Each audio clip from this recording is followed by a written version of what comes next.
Hi there. Welcome to Cooking with Mary Jane. I'd like to welcome you to my kitchen for today's holiday edition, where we're going to be making something delicious. We have white chocolate, oatmeal, cranberry, Cannabliss cookies. The reason that I decided that it would be fun to share some cooking videos and some recipes with you folks is because I think a lot of people are really screwing up cooking with marijuana and giving it a bad rep. In my case, I had some brownies the other day that were absolutely grass-like, quite literally. Instead of making marijuana butter, they had actually put the marijuana directly into a brownie mix and baked it, and that is not how it's done. So, for those of you who are uninitiated, let me give you some pointers. It'll turn out to be a lot more fun. And ingesting marijuana, eating marijuana is metabolized in a whole different way by your body, and it's really a much more holistic, all-encompassing buzz. Also, you get some more benefits from it, I think. God knows what they are, but I just really like it, so there. So, I'm going to share my recipe with you today. These have, because it's the holidays, I put a vegan eggnog glaze on them. It's just a little eggnog powdered sugar. It's an icing. You can't really see it all that well, and I don't feel like turning on the lights, but it does add a nice festive little flair. And we're feeling festive. Okay, so get your pen and paper out and be prepared to write down a recipe. It's really simple. This is one of my easiest recipes. It's also one of my very best. In our next episode, I'm going to share with you some of my savory recipes I make. For example, a shiitake mushroom pasta that is absolutely divine. It's out of this world, and it is made with marijuana butter, Cannabliss. So these are my Cannabliss oatmeal white chocolate holiday cookies. And the ingredients list goes as follows. I'm vegan. I do not support the dairy industry. I do not support the egg farmers, chicken farmers. I think that it's a very unhealthy choice, and our dollars, they're our vote. I think that if you support cruelty to animals and subjugation of animals and all of the bad things that are happening to our planet as a result of farming animals, to our planet, to our bodies, to our karma, it's just bad news, man.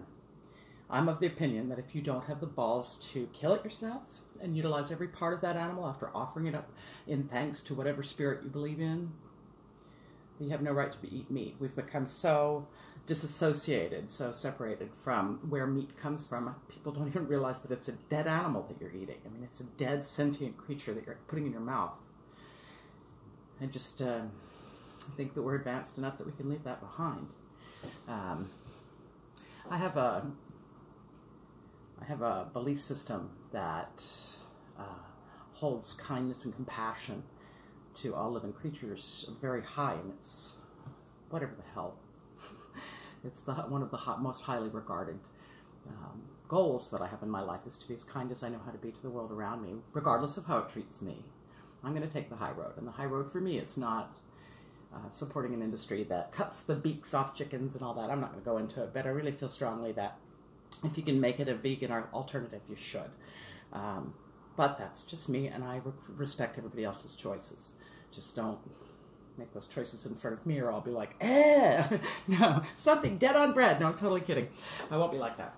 I'm afraid I've had a couple of these cookies, which, of course, have no cannabis in them. Ha! Okay, so the recipe is as follows. I just kind of want to show off these cookies a little. They really are delicious. Yum. They're a little crispy on the outside. They've got white chocolate and dried cranberries in them. These ones have some pecans because it's pecan season here in Texas. And I like pecans. My daughter doesn't like pecans. She tries to talk me out of them all the time. Screw you, Sarah. Okay. Not really. I love Sarah. I think she's awesome. Okay. So, the recipe is as follows. 1 cup of shortening. I generally make that half marijuana butter, half coconut oil.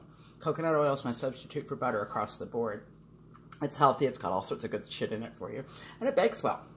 So 1 cup of shortening, 1 cup of white sugar, 1 cup of brown sugar, 1.5 cups of flour, 2 vegan egg substitutes.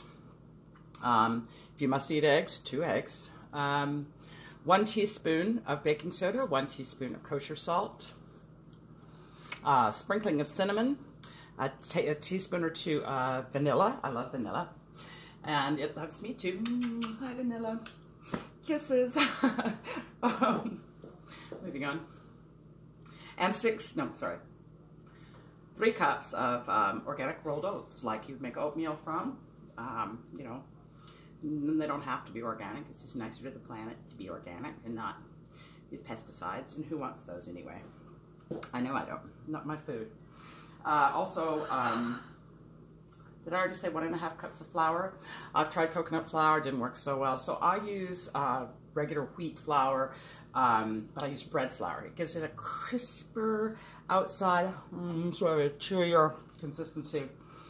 Then I add all sorts of weird stuff. You don't have to add this stuff, but you can, and you can experiment. I put a cup or 2 of dried cranberries in. I'm sorry, not that many. Half a cup of dried cranberries in, like craisins. And I put a cup or 2 of white chocolate chips in there. And again, I think I mentioned that I put, you know, a handful of pecans that I've chopped up in there. But if I don't have any one of those ingredients, they're still great. On these ones, because they're holiday cookies, I have made an eggnog glaze with white powdered sugar and some vegan eggnog. And just whisked it together with a little vanilla and drizzled it over the top. I'll show it to you.